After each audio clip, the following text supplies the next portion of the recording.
ఎఫెసీ పత్రిక 5వ అధ్యాయం 25 నుంచి 27 చదువుకుందాం. 25-27 కలిసి ఉన్నాయి. పురుషులారా, మీరును మీ భార్యలను ప్రేమించుడి, అటువల్లే క్రీస్తు కూడా సంఘమును ప్రేమించి అది కళంకమైనను, అంటే సంఘం అంటే మనమే కదా, ఏంటంట ప్రేమించాడు సంఘాన్ని. ఎందుకో చూడండి, కళంకమైనను ముడుతైనను అట్టిది మరి ఏదైనానో లేక, అంటే ఏముండకూడదు సంఘం మీద. అంటే చూడండి, వివాహ దినాన ప్రత్యేకంగా క్రైస్తవ వివాహాల్లో ఆ వివాహం అయ్యే వరకు కూడా పెళ్లి కుమార్తెకి ఏ డ్రెస్ ఇస్తాం? వైట్. ఎందుకు? పరిశుద్ధత. ప్యూర్ వైట్ డ్రెస్ ఇస్తాం. ఎందుకంటే కళంకము ముడత అట్టిది ఏది అంటే పవిత్రతకి గుర్తని అర్థం. ప్రభువే కోరుకుంటున్నాడు మన జీవితాల్లో. క్రీస్తు సంఘమును ప్రేమించి అని చెప్తున్నాడు. ఎప్పుడు ప్రేమించాడు తెలుసా మనల్ని? పౌలు గారు రోమిలికి రాసిన పత్రికలో చెప్తూ, మనం ఇంకనూ పాపులమై ఉండగా, ఇంకనూ దూరస్తులమై ఉండగా, ఇంకనూ బలహీనమై ఉండగా, ఇంకనూ శత్రువులమై ఉండగా మన కోసం చనిపోయాడు. ఎందుకంటే మన మీద ఉన్న పాపపు మాలిన్యం తీసేయడానికి. అటువలే క్రీస్తు కూడా సంఘమును ప్రేమించి చెప్తున్నాడు ఇక్కడ. ఆ సంఘం అంటే ఎలా ఉండాలో చూడండి. కళంకము ముడత అట్టిది మరి ఏదైనాను లేక ఎట్టుండాలో చెప్తున్నాడు చూడండి. పరిశుద్ధముగాను నిర్దోషమైనదిగాను మహిమగల సంఘముగాను అన్నాడు. 3 విషయాలు చెప్పాడు ఇక్కడ. 1 పరిశుద్ధం, 2 నిర్దోషం, 3 మహిమ. ఈ 3 గమనించండి ఇక్కడ. అందులో చెప్పాడు పరిశుద్ధము అని చెప్పాడు. ఎందుకు పరిశుద్ధంగా ఉండాలి? ఎందుకు ఉండాలంటే ఆయన పరిశుద్ధుడై ఉన్నలాగున మిమ్మల్ని పిలిచినవాడు పరిశుద్ధుడు అని చెప్తున్నాడు. కొరింథీ సంఘానికి పౌలు గారు చెప్తూ, పరిశుద్ధులుగా ఉండడానికే మిమ్మల్ని పిలిచాడు అని.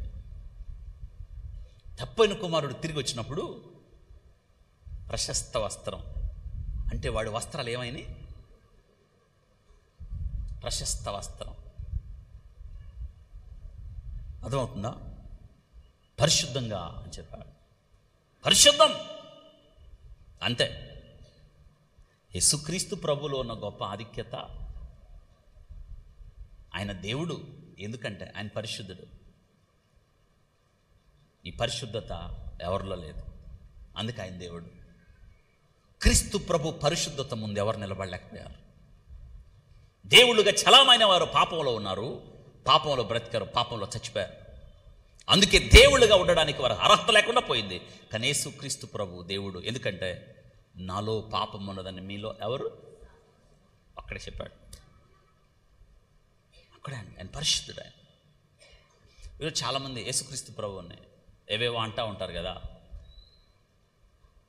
ఆయన పరిశుద్ధతకి ఏం కాదు. అగ్ని, ఆయన దహించే అగ్ని. అగ్నికి ఒక లక్షణం ఉంటుంది.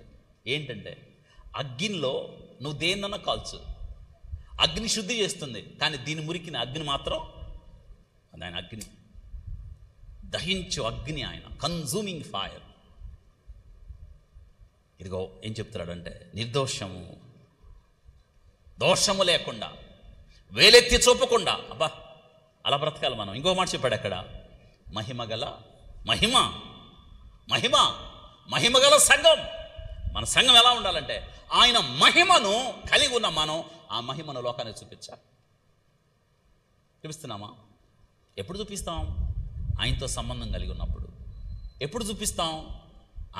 ఆయనతో ఐక్యత కలిగి ఉన్నప్పుడు, ఏకమైనప్పుడు. ఇప్పుడే చూపిస్తాం, ఆయన మహిమను చూపిస్తాం అని చెప్పాడు. ఆ తర్వాత ఏమన్నాడు చూడండి. మహిమగల సంఘముగాను ఆయన తన ఎదుట దాన్ని నిలవబెట్టుకొనవలనని. తన ఎదుట. ఎవరి ఎదుట? రేపటి దినాన మనం ఎవరి ఎదుట నిలబడాలి? అప్పుడు మనలో ఇంత కళంకము కానీ మచ్చ కానీ ఏది ఉండద్దు. ఆయన ఎదుట నిలవబెట్టుకోవడానికంట చక్కగా చెప్పాడు అక్కడ.